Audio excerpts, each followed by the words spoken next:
Hai sahabat, salam bilioner. Jumpa lagi di channel You The Billion. Terima kasih sebelumnya Anda sudah berkunjung ke channel You The Billion. Dan saya percaya tidak ada yang kebetulan. Semua sudah ada dalam rencananya. Dan yakin dan percaya You The Billion akan memberikan banyak inspirasi, menambah keyakinan Anda, menambah semangat Anda, yang akan mengubahkan cara Anda berpikir dan menambah pengetahuan Anda serta mengubah cara pandang Anda dalam menjalani kehidupan. Bersambung dari seri sebelumnya, saya akan membahas atau membacakan buku The Science of Luck, Rahasia Menciptakan Keberuntungan dalam Kehidupan Anda.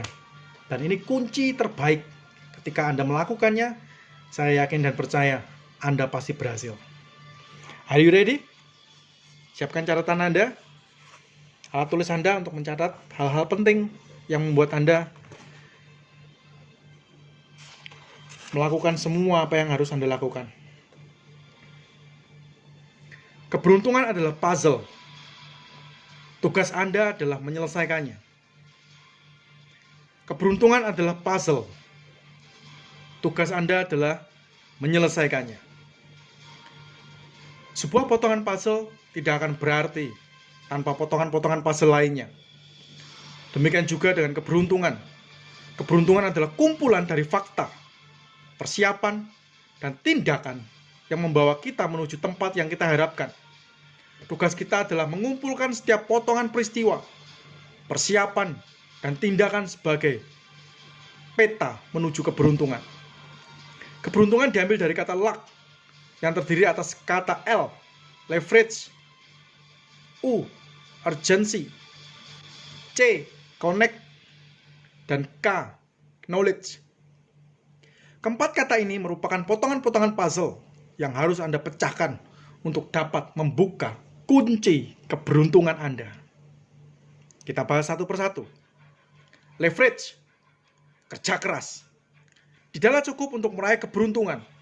Anda memerlukan sebuah alat bantu untuk dapat meraihnya dengan lebih mudah. Anda memerlukan sebuah dongkrak sebagai daya ungkit untuk bisa mengangkat sebuah mobil. Anda membutuhkan sebuah pengeras suara sebagai daya ungkit untuk bisa berbicara di depan ribuan orang. Anda tidak dapat mengerjakan semuanya seorang diri. Anda memerlukan sebuah daya ungkit atau leverage. Saya membagi daya ungkit atau leverage menjadi 3 bagian, yaitu daya ungkit waktu, daya ungkit nilai, dan daya ungkit manusia. Daya ungkit waktu. Ada waktu-waktu tertentu di mana tanaman yang kita tanam dapat tumbuh lebih subur. Ada waktu-waktu tertentu di mana bisnis dan penjualan dapat bertumbuh lebih signifikan. Tugas kita hanyalah mencari tahu dan memanfaatkan waktu tersebut sebagai daya ungkit kesuksesan kita. Pada saat Idul Fitri berlangsung, umat muslim dapat menggunakan waktu tersebut untuk saling memaafkan. Jauh lebih sulit untuk memaafkan seseorang pada waktu-waktu yang lain, karena setiap waktu memiliki kekuatan tersendiri. Beberapa operator seluler di Indonesia juga memanfaatkan daya ungkit waktu sebagai pendongkrak penjualan. Kartu perdana mereka memberikan banyak promo menarik seperti SMS sepuasnya, telepon sepuasnya, dan gratis internet. Promo seperti ini biasanya dapat berjalan dengan baik bila dilakukan pada waktu tertentu, seperti tahun baru. Kabar baiknya, daya ungkit waktu bukan hanya milik orang-orang tertentu saja. Daya ungkit waktu dapat digunakan oleh siapapun. Anda dapat menggunakan hari Valentine sebagai daya ungkit untuk dapat melamar seseorang. Anda dapat memperbaiki kerekatan hubungan dengan orang tua pada hari ibu.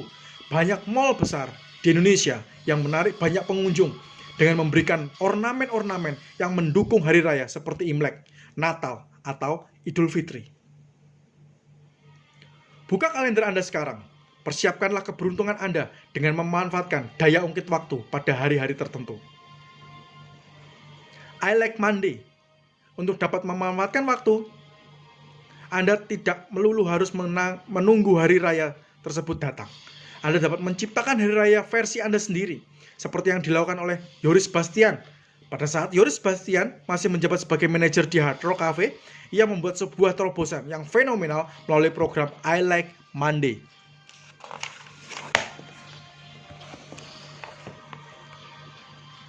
Sebelumnya telinga kita lebih akrab mendengar istilah seperti I hate Monday. Lebih baik orang yang membenci hari Senin daripada hari-hari lainnya.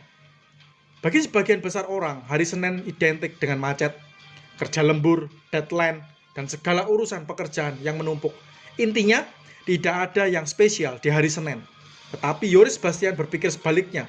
Lewat program I Like Monday, ia ingin mengubah paradigma masyarakat mengenai hari Senin. Singkat cerita, Yoris justru banyak membuat acara pada hari Senin. Ia juga mengundang beberapa artis untuk mengisi acara di Hard Rock Cafe pada hari Senin. Hasilnya sangat luar biasa. Pengunjung Hard Rock Cafe pada hari Senin tidak kalah dengan pengunjung pada hari Sabtu dan Minggu. Suksesnya program I Like Monday pun tersebar sampai ke masyarakat luas.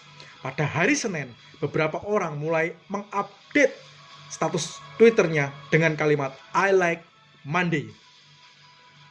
Untuk dapat menciptakan keberuntungan secara ilmiah, Anda dapat menggunakan daya ungkit waktu pada hari-hari raya atau menciptakan hari penting Anda sendiri seperti I Like Monday.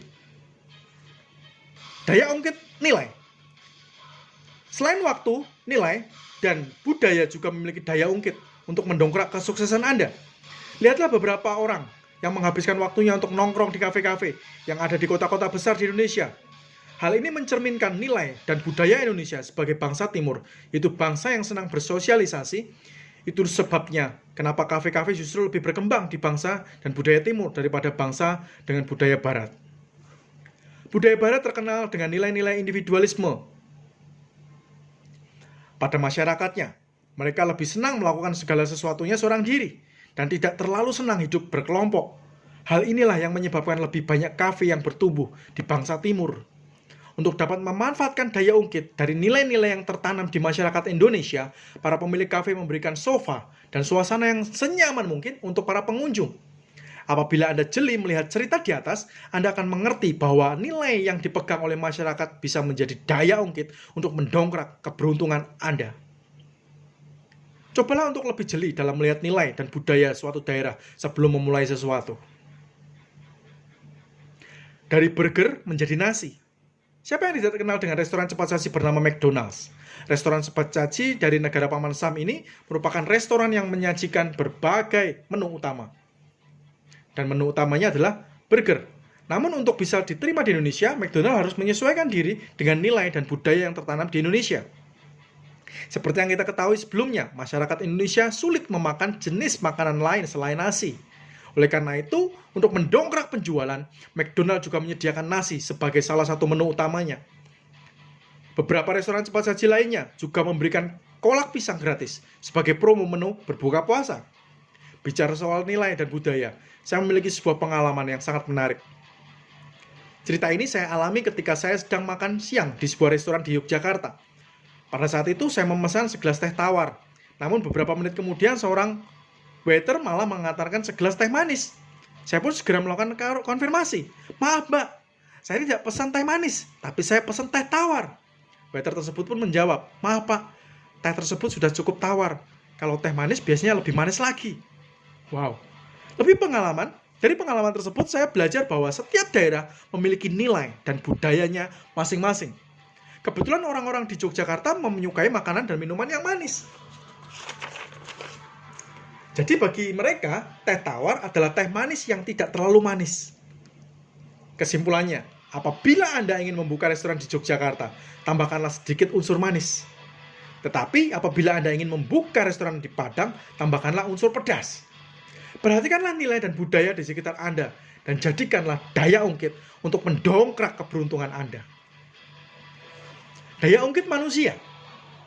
Selain waktu, nilai, manusia juga merupakan daya ungkit yang efektif untuk meraih keberuntungan. Tetapi perlu Anda ketahui bahwa daya ungkit manusia merupakan daya ungkit yang paling sulit di antara dua daya ungkit yang lain. Daya ungkit manusia dikategorikan sebagai daya ungkit yang paling sulit karena manusia memiliki ego. Jadi, pastikan Anda tidak merugikan siapapun dalam menggunakan daya ungkit ini. Daya ungkit manusia sekarang banyak dilakukan oleh para pengarang buku. Contoh daya ungkit manusia adalah komentar positif dari seorang public figure. Atau buku yang kita tulis, komentar positif dari seorang public figure yang terkenal akan membantu penjualan walaupun kita terbilang sebagai pengarang baru. Untuk mengetahui lebih detail mengenai daya ungkit manusia, Anda dapat membaca pada bab 11 di buku Unlimited Wealth. Kerja keras bukanlah jawaban dari penantian sukses Anda. Anda memerlukan daya ungkit waktu, daya ungkit nilai, daya ungkit manusia untuk mendongkrak, untuk meningkatkan kehidupan Anda. Urgensi. Pasal kedua yang harus Anda temukan adalah urgensi. Urgensi adalah sebuah keadaan yang mendesak kita untuk mengeluarkan semua potensi, kemampuan yang kita miliki. Pada suatu pagi, seorang mahasiswa datang terlambat pada saat kelas sudah dimulai. Singkat cerita, ia tidak diperbolehkan untuk mengikuti ujian. Setelah mencoba untuk meminta maaf kepada dosen, anak ini akhirnya diperbolehkan mengikuti ujian susulan dengan syarat mengerjakan beberapa soal hukuman. Sekedar informasi, anak ini bukanlah seorang mahasiswa yang pintar. Pencapaian akademisnya terbilang biasa-biasa saja. Setelah kembali ke apartemennya, anak ini segera mencoba untuk mengerjakan soal hukuman yang diberikan oleh dosennya tadi pagi. Setelah beberapa jam mengerjakan soal hukuman tersebut, anak ini mulai gelisah. Kesulitan mulai ditemuinya saat mencoba untuk menemukan jawaban yang benar. Anak ini hampir saja menyerah saat mencoba untuk menyelesaikan tugas ini. Namun, ia tidak memiliki pilihan lain untuk bisa mengikuti ujian susulan selain menyelesaikan soal hukuman tersebut. Dengan perjuangan yang luar biasa, anak ini berhasil menyelesaikan dan mengumpulkan soal hukuman tersebut tepat pada waktunya dan diperbolehkan untuk mengikuti ujian susulan. Mendadak terkenal. 1 bulan setelah hukuman tersebut diselesaikan, sang dosen datang mengunjungi apartemen dari mahasiswa ini. Ia sangat terkejut dengan kunjungan dari dosennya. Hal yang lebih mengejutkan lagi adalah ketika sang dosen memberikan sebuah majalah yang memuat tentang dirinya. Pemuda ini sangat penasaran kenapa dirinya bisa masuk ke dalam majalah tersebut. Setelah membaca isinya, mahasiswa ini baru sadar bahwa ia masuk ke dalam majalah karena baru saja berhasil mengerjakan soal statistika paling sulit di dunia. Wow, amazing. Soal yang belum bisa dipecahkan oleh mahasiswa paling jenius sekalipun, termasuk dosen itu sendiri. Sebagian dari kita mungkin beranggapan bahwa ini hanyalah sebuah keberuntungan semata. Mengingat anak ini bukanlah seorang mahasiswa yang jenius, namun di sisi lain, saya melihat adanya faktor urgensi, keterdesakan, yang mendorong anak ini untuk mengeluarkan semua potensinya. Ia tidak memiliki pilihan lain untuk bisa mengikuti ujian susulan selain menyelesaikan soal hukuman tersebut. Sebuah riset yang dilakukan oleh sebuah universitas di Inggris menyatakan bahwa orang yang memiliki setidaknya 3 tanggungan memiliki potensi yang lebih besar untuk meraih sukses. Artinya, banyaknya tanggungan secara tidak langsung memicu faktor urgensi untuk mengeluarkan segala potensi yang terpendam, segala kemampuan yang terpendam. Ciptakanlah keterdesakan Anda sekarang dan raihlah keberuntungan Anda. Connect. C. Dari kata luck. Connect. Pasal ketiga yang harus Anda pecahkan adalah connect. Koneksi. Perlu kita ketahui bahwa kita tidak dapat menciptakan keberuntungan kita sendiri. Keberuntungan akan datang melalui perpanjangan tangan orang lain. Sama halnya dengan sebuah handphone. Anda tidak dapat berdiri seorang diri. Handphone tidak dapat berfungsi tanpa baterai. Handphone tidak dapat berfungsi tanpa SIM card. Handphone juga tidak dapat berfungsi tanpa charger. Anda harus selalu terhubung dengan orang-orang yang dapat membawa kemajuan bagi hidup Anda. Salah satu aset yang paling berharga selain uang adalah hubungan. Salah satu aset yang paling berharga dalam hidup Anda dan saya selain uang adalah hubungan. Blind spot. Seorang pemain golf terbaik dunia, Tiger Woods, sampai hari ini memiliki seorang pelatih. Pikiran kritis kita mulai bertanya-tanya, siapa yang lebih mahir bermain golf? Tiger Woods atau pelatihnya? Perlu kita ketahui, seorang Tiger Woods membutuhkan seorang pelatih bukan karena pelatih tersebut lebih pintar atau lebih hebat, lebih jago, tetapi karena ia membutuhkan seorang untuk dapat melihat apa yang tidak dapat ia lihat. Setiap manusia pasti memiliki blind spot atau titik buta. Blind spot adalah sebuah titik yang tidak dapat Anda lihat sendiri tanpa bantuan orang lain. Orang sekali Tiger Woods bisa melakukan pukulan-pukulan yang hebat, namun ia tetap tidak bisa melihat dirinya sendiri saat melakukan pukulan. Ia memerlukan seorang pelatih untuk dapat melihat kesalahan-kesalahan yang tidak dapat Tiger Woods lihat sendiri. Keberuntungan akan berpihak kepada Anda apabila Anda terkonek dengan orang-orang yang dapat melihat titik buta Anda. Anda tidak dapat meraih keberuntungan seorang diri. Anda memerlukan orang lain. Anda membutuhkan orang lain. Knowledge. Seorang pemain sepak bola tentunya memiliki penghasilan yang lebih besar daripada seorang bellboy, pemungut bola di lapangan. Hal tersebut terjadi karena seorang pemain sepak bola memiliki kapasitas yang lebih besar daripada seorang bellboy. Seorang pemain sepak bola dapat memungut bola di lapangan, tetapi seorang bellboy belum tentu dapat bermain sepak bola. Setiap orang melakukan segala sesuatu sesuai dengan kapasitasnya masing-masing. Dan keberuntungan akan menghampiri orang-orang yang memiliki kapasitas daya tampung yang lebih besar. Seberapa kapasitasmu, sebesar itu juga akan diisi oleh Sang Maha Kuasa. Siapkan kapasitas terbesarmu, dan sebesar itu juga engkau akan mendapatkan apa yang kamu dapatkan. Kalau kapasitasmu kecil, yang kamu dapatkan juga kecil. Kalau kapasitasmu besar, sebesar itu juga apa yang nanti akan kamu dapatkan. Kapasitas adalah daya tampung. Ada orang-orang yang datang kepada saya berkata, cari uang zaman sekarang susah. Uang tidak ada di mana-mana. Dengan tenang saya menjawab, uang ada di mana-mana. Hanya saja uang tidak ada di kantong kita. Hal tersebut menjadi karena kapasitas yang dimiliki kantong terlalu kecil. Sama seperti sebuah botol dengan kapasitas 1 liter. Botol itu hanya dapat menampung 1 liter saja. Apabila Anda memaksa untuk mengisinya dengan 2 liter, maka 1 liter akan luber dengan sia-sia. Air memang ada di mana-mana, tetapi tugas Anda adalah berusaha untuk memperbesar kapasitasnya. Kapasitas adalah daya tampung. Dan cara terbaik untuk memperbesar daya tampung Anda adalah dengan meningkatkan knowledge, pengetahuan Anda. Kapasitas masa depanmu bergantung pada buku apa yang kita baca dan dengan siapa kita bergaul. Saya ulangi lagi.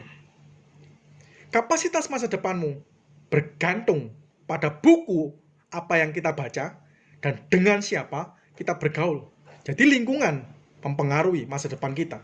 Buku yang kita baca mempengaruhi masa depan kita.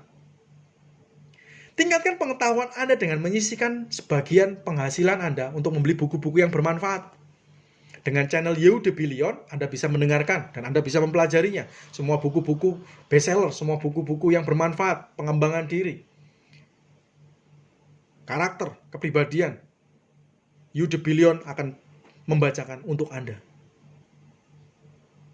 Budgetkan setidaknya 10-20% penghasilan Anda untuk mengikuti seminar-seminar yang dapat membesarkan kapasitas Anda. Untuk melihat jadwal seminar, Anda bisa googling, searching, semua lengkap di sana. Bila Anda tidak ingin mengikuti seminar, Anda juga boleh mengikuti seminar yang lain. Banyak sekali. Ujian kecil.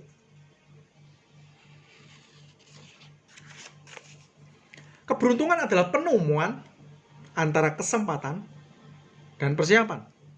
Keberuntungan adalah pertemuan antara kesempatan dan persiapan. Kesempatan bicara waktu, persiapan bicara diri sendiri. Waktu tersedia 24 jam. Tinggal bagaimana Anda menumbuhkan, mengembangkan, meningkatkan kemampuan, skill, kapasitas, knowledge Anda untuk menyesuaikan dengan kesempatan-kesempatan yang Anda dapatkan. Pada saat saya berusia 18 tahun, saya pernah membuat janji temu dengan seorang klien. Seperti yang Anda ketahui sebelumnya, tidak mudah bagi seorang sales untuk membuat janji temu dengan seorang klien. Mereka bisa berkata bahwa mereka sedang sibuk dan tidak punya waktu. Paling tidak, dari 10 kali membuat janji temu, biasanya hanya ada 1 yang berhasil. Pada satu siang, seorang pengacara yang adalah klien saya akhirnya bersedia untuk bertemu di salah satu mall di kawasan Jakarta Barat. Pada saat itu, saya sangat senang sekali dan bergegas berangkat dengan motor saya. Walaupun siang itu udara sangat terik, hati saya begitu bersuka cita. Lampu merah pun terlihat seperti bentuk hati, dan para sopir angkutan seakan-akan sedang tersenyum dan melambai kepada saya. Saya sama sekali tidak melebih-lebihkan hal di atas. Hal tersebut benar-benar terjadi. Sesampainya di parkiran mall, tempat kami membuat janji, saya mengecek handphone saya. Ternyata handphone saya dibanjiri oleh balasan mass call dan SMS. Bunyi SMS-nya adalah sebagai berikut. Maaf Pak Chandra, saya tidak bisa datang karena ada acara mendadak. Tentu ini bukan hal yang baru lagi bagi seorang sales. Segala sesuatunya mungkin berbeda. Berbeda apabila ia memberitahu saya sebelum saya berangkat. Dengan hati yang sangat-sangat berkerut, akhirnya saya memutuskan untuk pulang. Dalam perjalanan pergi, Tuhan memberikan saya udara yang panas. Dalam perjalanan pulang, Tuhan memberikan hujan lebat. Saat itu banyak motor memutuskan untuk merapat dan berteduh di sisi jalan atau di bawah jembatan. Tetapi saya memutuskan untuk tetap mengemudi. Pada momen itu saya menangis. Bukan karena saya sedih atau down, tapi karena saya ingin cepat keluar dari situasi seperti ini. Dalam keadaan hujan, saya menyanyikan lagu karangan Whitney Houston berjudul When You Believe. Saya percaya bahwa biarpun manusia melihat hasil kerja saya kosong, tetapi Tuhan tidak buta. Tuhan melihat Bong Chandra berusaha. Tuhan melihat kinerja saya. Demikian juga dengan keberuntungan. Sesungguhnya keberuntungan ada di sekitar kita. Keberuntungan Tuhan sudah siapkan bagi kita. Sama seperti orang tua yang sudah menyiapkan kado untuk anaknya. Namun orang tua tidak memberikan kado itu begitu saja. Orang tua akan menunggu sampai anaknya siap dan cukup umur untuk bisa menerima kado tersebut. Demikian juga dengan Tuhan. Tuhan akan memberikan berkat-Nya untuk kita ketika kita sudah siap. Tuhan akan mencurahkan rezekinya ketika kita siap. Kembangkan terus potensi yang ada dalam dirimu. Tingkatkan terus pengetahuan dan skillmu. Dan ketika waktunya tiba, keberuntungan itu datang menghampiri Anda. Salah satu cara bagaimana Tuhan mengetahui kita sudah siap atau belum. Siap yaitu lewat ujian. Dan terkadang Tuhan menguji kita lewat sesuatu yang kelihatannya sia-sia. Dari kisah tersebut, Anda bisa melihat kepergian saya ke mall tersebut adalah pekerjaan yang sia-sia. Tetapi saya percaya bahwa itu adalah sebuah proses dan ujian yang membuktikan apakah saya siap atau tidak untuk diberikan kepercayaan lebih dari Tuhan. Kambing vs klien. Tuhan sudah menyiapkan keberuntungan untuk kita. Namun seringkali kitalah yang belum siap untuk menerima keberuntungan tersebut. Untuk itu Tuhan memberikan sebuah ujian untuk mengetahui apakah kita siap atau tidak. Dan seringkali ujian tersebut datang lewat hal yang kelihatannya sia-sia. Lihatlah ada seorang marketer yang sedang bimbang.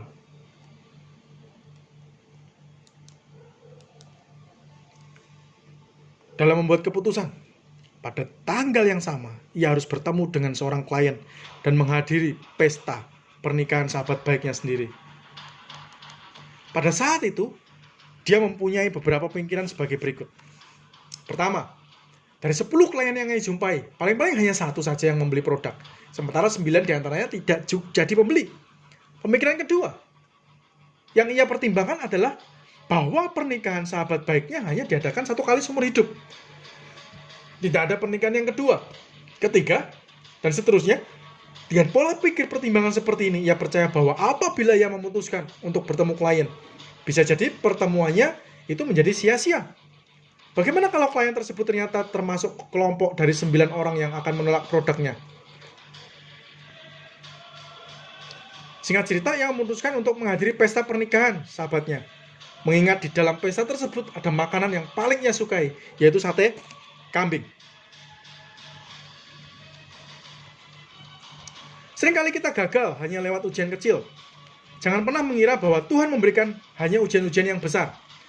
Tuhan lebih senang menguji kita lewat hal-hal yang kelihatannya sia-sia. Coba lihat ke sekeliling Anda. Adakah hal-hal kecil kelihatannya sia-sia yang Anda lewatkan begitu saja? Siap-siap peluang datang. Pada suatu hari, ada sebuah desa yang dilanda hujan lebat 3 hari 3 malam lamanya. Hujan yang tidak kunjung berhenti membuat desa tersebut mulai kebanjiran. Tapi hal yang menarik bukanlah banjir tersebut, melainkan ada seorang pemimpin agama di desa tersebut yang memutuskan untuk tidak mengungsi dengan keyakinan bahwa Tuhan akan menolongnya. Dalam beberapa jam saja air sudah naik setinggi lutut. Beberapa warga sudah mulai mengungsi keluar dari desa tersebut. Tetapi tidak dengan pemimpin agama ini. Ada seorang jemaat dari pemimpin agama ini yang memiliki rasa belas kasihan untuk datang dan menyelamatkan pemimpinnya. Ia datang menjemput dengan menggunakan truk besar sehingga dapat melintasi banjir yang tingginya sudah mencapai lutut. Ia berteriak, "Halo Pak, ayo selamatkan dirimu. Air terus naik." Bukannya bersyukur karena telah diberi pertolongan, pemimpin agama tersebut malah menjawab, "Hei, kalian semua, kecil sekali imanmu. Saya percaya Tuhan akan menolong saya." Mendengar perkataan tersebut, jemaat ini pun memutuskan untuk bergegas pergi dan menyelamatkan dirinya sendiri. Selang beberapa waktu kemudian, air mulai naik setinggi dada orang dewasa. Pemimpin agama ini tetap ngotot tinggal di dalam rumahnya dan percaya Tuhan akan menolong dirinya. Beberapa jemaat yang lain pun datang menggunakan perahu karet dan berteriak, "Halo Pak, ayo cepat selamatkan dirimu. Air mulai naik." Untuk kedua kalinya, pemimpin agama menjawab, "Ah, kecil sekali imanmu. Saya percaya Tuhan akan menolong saya. Udah, pergilah. Kalian tidak perlu menolong saya. Saya akan tetap tinggal di sini." Seketika itu juga rombongan kedua pun pergi meninggalkan pemimpinnya. Selang beberapa jam kemudian, air kembali naik sampai setinggi dagu pemimpin agama tersebut. Untuk sekian kalinya pertolongan dari para jemaat pun datang. Terdengar bunyi helikopter yang begitu keras di atas atap rumah pemimpin agama tersebut. Sambil melemparkan tali, mereka berteriak, "Ayo, selamatkan dirimu. Air terus meninggi. Jika tidak selamatkan diri sekarang, engkau akan mati."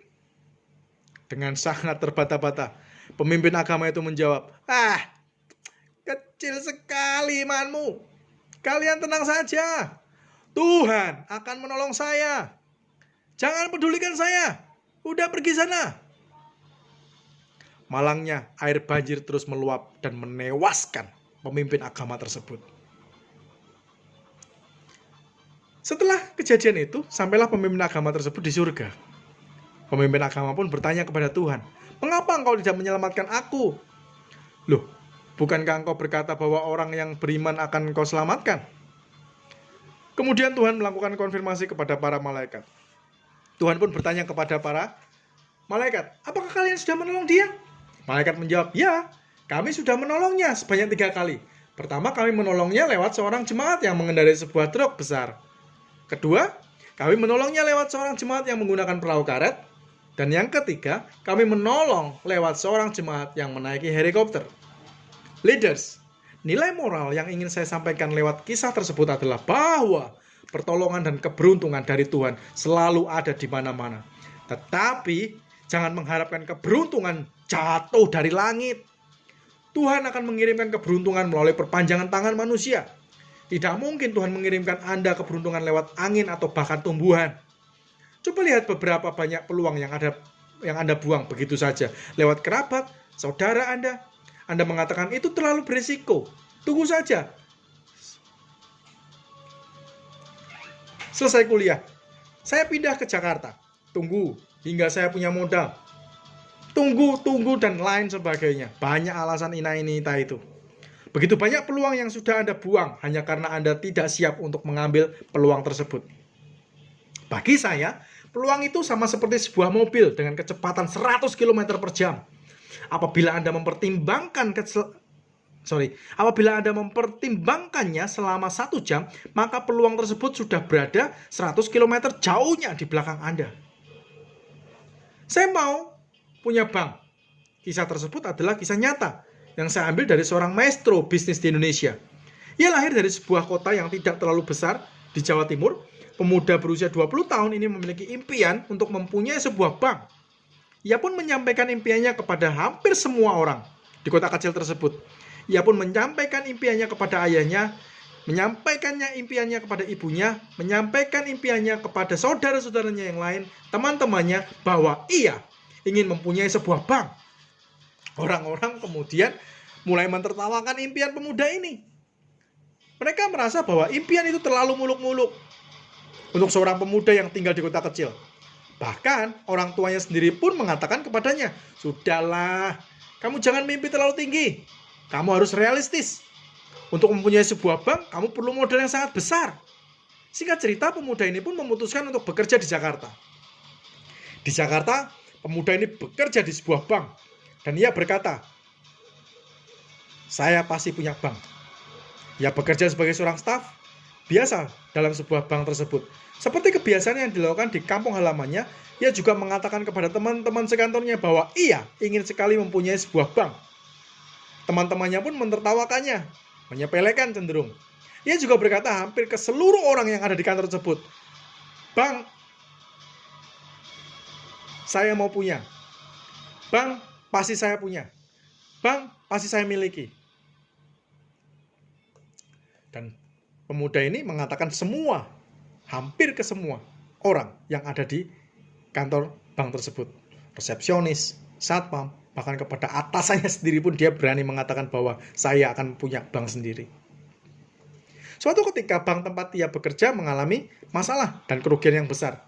Salah satu pemilik bank tersebut semakin frustasi dan depresi. Pemilik bank ini mencoba mencari berbagai solusi, sampai-sampai ia mengingat kalau tidak salah ada satu karyawan saya yang selalu berkata bahwa ia ingin mempunyai sebuah bank. Akhirnya kegilaan dari pemuda ini terdengar sampai pada pemilik bank tersebut. Dipanggillah pemuda ini untuk bertemu dengan pemilik bank. Ketika bertemu, pemilik bank bertanya, "Saya dengar kamu ingin sekali mempunyai sebuah bank." Pemuda ini menjawab, "Betul, Pak." Sang pemilik pun lanjut berkata, "Bagaimana kalau saya memberikan sekian persen saham saya untuk kamu?" Tentu saja pemilik bank ini melakukan hal tersebut bukan dengan akal yang sehat, mengingat ia sedang berada dalam keadaan yang penuh dengan tekanan. Tanpa berpikir panjang, pemuda ini langsung mengambil peluang tersebut dan membawa pulang beberapa laporan keuangan ke rumahnya. Saat membaca laporan keuangan tersebut di rumah, pemuda ini hampir tidak mengerti seluruh isi dan laporan keuangan itu. Keesokan harinya, pemuda ini kembali ke kantor dengan membawa laporan keuangan tersebut dan berkata kepada atasannya, "Tidak jadi, saya akan belajar dulu sampai mengerti. Baru saya akan menerima tawaran Anda." Setelah belajar selama beberapa tahun, ia kemudian menerima tawaran tersebut dan menjadi salah satu pemegang saham dari bank tersebut. Lalu apa yang terjadi? Bank tersebut pun disulapnya menjadi sebuah bank ternama di Indonesia. Amazing. Beberapa waktu kemudian ia pun dipanggil oleh bank lain yang sedang mengalami keterpurukan besar. Pemuda ini masuk dan menyulap bank tersebut menjadi bank yang sukses. Pemuda ini mengumpulkan setiap pengalaman dari pengalaman selama ia bekerja di beberapa bank dan memutuskan untuk membangun banknya sendiri. Bank tersebut adalah salah satu bank terbesar di Indonesia. Sebagian orang mungkin akan berkata bahwa pemuda ini adalah pemuda yang beruntung. Tetapi tidak bagi saya. Pemuda ini bukan pemuda yang beruntung. Ia mendapatkan apa yang ia inginkan karena ia siap mendapatkan apa yang diinginkannya. Dari mana kita tahu bahwa ia siap mendapatkan apa yang diinginkannya? Salah satu barometer kesiapan kita adalah tindakan kita. Demikian juga dengan pemuda ini. Pemuda ini berkata bahwa ia ingin mempunyai sebuah bank hampir kepada setiap orang. Itulah barometer atau tolak ukur bahwa ia betul-betul percaya dan siap untuk mempunyai sebuah bank. Itulah yang saya sebut sebagai public commitment. Public commitment adalah sebuah bentuk komitmen yang Anda sampaikan kepada orang lain. Anda hanya bisa melakukannya jika Anda betul-betul siap dan yakin dengan apa yang Anda katakan. Terinspirasi oleh kisah tersebut, saya pun mencoba untuk melakukan public commitment. Ketika saya belum memiliki bisnis properti, saya selalu berkata, saya ingin jadi developer. Saya ingin menjadi seorang developer. Saya membicarakan hal tersebut hampir kepada semua orang yang saya temui. Sebelum saya mengerjakan proyek properti, yang pertama, saya sudah membicarakannya kepada banyak orang sebelum tanah untuk proyek tersebut betul-betul deal. Hasilnya luar biasa. Sampai buku ini ditulis, proyek properti pertama saya yang bernama Ubud Village sudah habis terjual. Wow! Public commitment. Kemudian pada bulan Mei 2010, di hadapan para peserta seminar saya mengatakan bahwa di bulan Oktober 2010 saya akan memberikan motivasi di TV nasional. Pada saat itu saya tidak memiliki satu kenalan pun untuk bisa memberikan motivasi di TV nasional. Saya tidak mengetahui bagaimana caranya dan apa saja ketentuannya. Akan tetapi karena saya sudah mengatakannya kepada puluhan ribu orang di Facebook, Twitter, dan saya pun terdesak untuk mencari jalan keluar.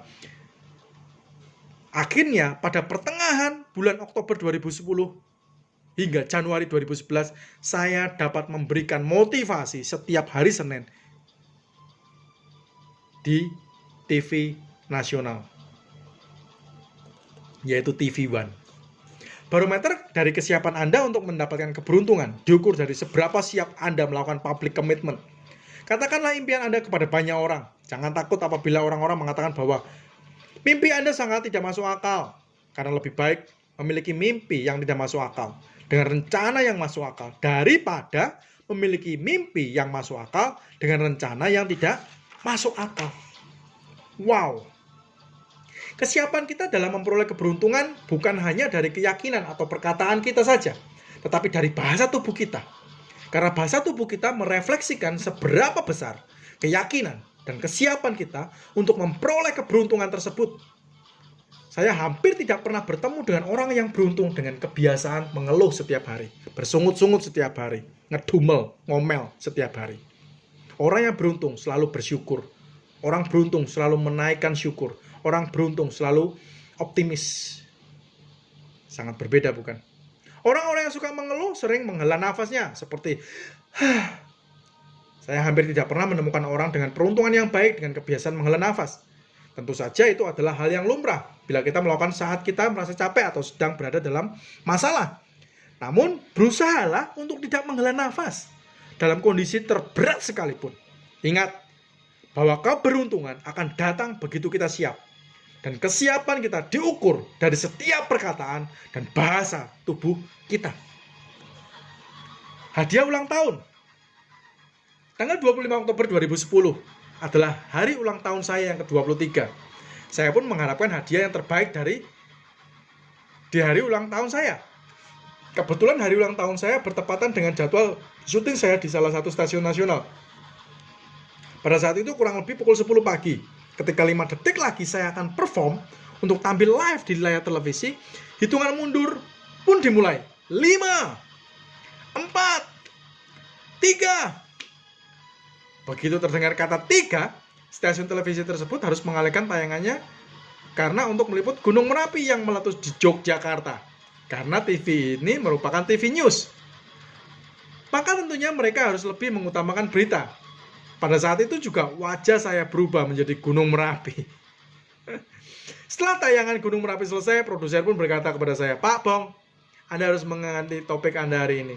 Dalam hati saya bertanya, kira-kira ganti topik apa ya?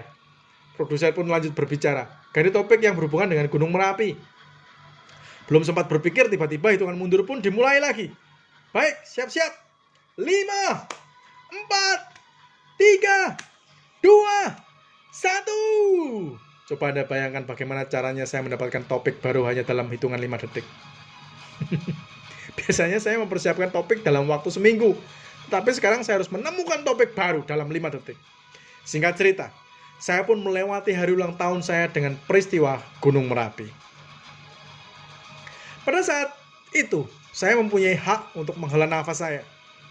Saya juga mempunyai hak untuk bergumam dan mengeluh. Namun, tidak saya lakukan. Saya tidak menghela nafas. Karena menghela nafas membuat kepala kita tertunduk, badan kita membungkuk, bahu kita menutup, dan itu merupakan gestur atau bahasa tubuh para pecundang. Itu adalah gestur atau bahasa tubuh dari orang-orang yang tidak siap menerima keberuntungan. Sekarang juga, saya ingin mengajak Anda untuk semua bersama-sama menghela nafas. Pada hitungan ketiga, kita menghela nafas sambil menundukkan kepala kita, membungkukkan badan, seakan-akan Anda sedang sedih, seakan-akan Anda letih. 1, 2, 3. Apa yang Anda rasakan? Saya percaya Anda merasakan 7L, yaitu lemah, letih, lesu, lemas, letoy, lunglai, dan lemot. Hanya tidur 3 jam. Setelah selesai melakukan syuting, saya pun berangkat untuk memberikan talk show di Radio Sonora pada 4 sore.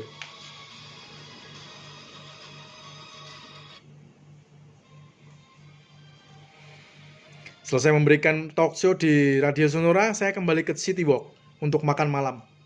Selesai makan malam pukul 8, saya memutuskan untuk segera pulang.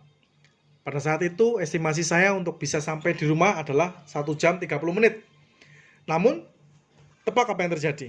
Pada hari itu terjadi hujan sangat lebat yang membuat kota Jakarta mengalami banjir. Hanya dalam sehari. Banjir tersebut pada akhirnya membuat saya sampai di rumah pukul 12 malam.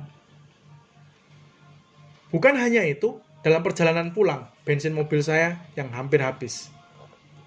Hal tersebut memaksa saya harus mematikan AC. Ketika saya mematikan AC, mobil saya terasa sangat panas seperti sauna. Tidak tahan dengan rasa panas, saya pun memutuskan untuk membuka kaca mobil. Dan ketika saya membuka kaca mobil, asap kendaraan Kopaja, angkot di depan mobil saya masuk ke dalam mobil dan membuat saya sulit bernafas. Setelah sampai di rumah pukul 12 malam, saya pun segera mandi dan beristirahat. Karena pukul 3.30 pagi. Saya harus berangkat untuk memberikan training di salah satu kota di Sulawesi. Pada pukul 3 subuh, saya terbangun dengan wajah yang kusut, letih sekali. Walaupun saya sangat letih, saya tetap mencegah diri saya untuk menghela nafas. Saya selalu melakukan hal yang sebaliknya. Saya menarik nafas dalam-dalam, membusungkan dada dan punggung saya, mengangkat kepala dan dagu saya, sambil mengatakan, "Wow!" Itulah yang memberikan saya energi yang luar biasa. Pada saat saya berada di pesawat, saya memejamkan mata, tersenyum, dan membayangkan bahwa sesampainya saya di kota tersebut, akan ada orang yang menjemput saya, membawakan tas saya, mengalungi saya dengan bunga, dan kemudian mengantarkan saya ke hotel. Sesampainya di hotel, saya bisa berendam air panas, tidur di ranjang yang empuk, hingga pukul 7 malam saya bisa memberikan training dengan energi yang baru. Setelah mendarat di kota tersebut, seorang yang menjemput saya dengan sebuah mobil, mereka pun membantu mengangkat tas saya dan mengalungi leher saya dengan bunga. Dalam hati saya berkata, ini persis sekali dengan apa yang saya bayangkan di pesawat. Cocok. Setelah ini pasti saya akan segera diantar menuju hotel untuk beristirahat. Ternyata kali ini prediksi saya kurang tepat. Saya tidak diantar ke hotel, melainkan diajak untuk menonton tarian daerah terlebih dahulu. Dalam hati saya berbisik, baiklah, tidak apa-apa. Saya tahu ini adalah bentuk penghargaan mereka kepada saya. Saya pun memutuskan untuk menonton tarian daerah tersebut dengan mata yang sangat mengantuk dan di bawah terik matahari yang menyengat. Selain menonton tarian daerah, kami diajak makan siang. Pada saat itu, saya kembali berharap dengan hati. Setelah ini pastilah kami diantarkan ke hotel dan beristirahat. Tetapi pada kenyataannya, saya tidak diantarkan ke hotel, tetapi diajak berkeliling untuk melihat-lihat monumen purbakala. Mereka pun menjelaskannya satu persatu sejarah dari patung purbakala tersebut. Setelah penjelasan panjang tersebut berakhir, saya sangat-sangat punya hak untuk menghela nafas, tetapi tetap tidak saya lakukan. Yang saya lakukan adalah berkata, wow! Akhirnya, saya sampai di hotel pukul 4 sore, mandi dan beristirahat sejenak. Sebelum kemudian memberikan training pada pukul 7-9 malam. Malam itu saya membagikan cerita dan pengalaman saya dalam melewati hari ulang tahun saya yang ke-23 kepada peserta seminar di kota tersebut. Saya mengajarkan kepada mereka untuk memiliki postur tubuh yang siap untuk mendapatkan keberuntungan, yakni mengganti postur tubuh, menghela nafas dengan postur tubuh sambil berkata, wow, yes. Setelah saya mempraktikkan jurus tersebut kepada seluruh peserta, mereka semua langsung mempraktikkan apa yang saya bagikan. Bahkan sebelum saya pulang dan hendak bersalaman dengan MC dari seminar tersebut, ia meremas tangan saya keras sambil berkata, wow. Saya merasakan energi yang begitu luar biasa dari MC ini. Ketika saya pulang, saya memberikan tip kepada sopir yang mengantar saya selama 2 hari di kota tersebut. Pada saat kami bersalaman, tangan saya pun diremas olehnya sambil berkata, wow. Saya begitu terkejut dan bertanya kepadanya, loh, dari mana Bapak tahu tentang wow? Ia pun menjawab, "Iya Pak." Ketika saya mengangkat barang-barang ke dalam ruangan, saya juga ikut mendengarkan apa yang Bapak ajarkan. Siapkah Anda memperoleh keberuntungan dalam hidup Anda?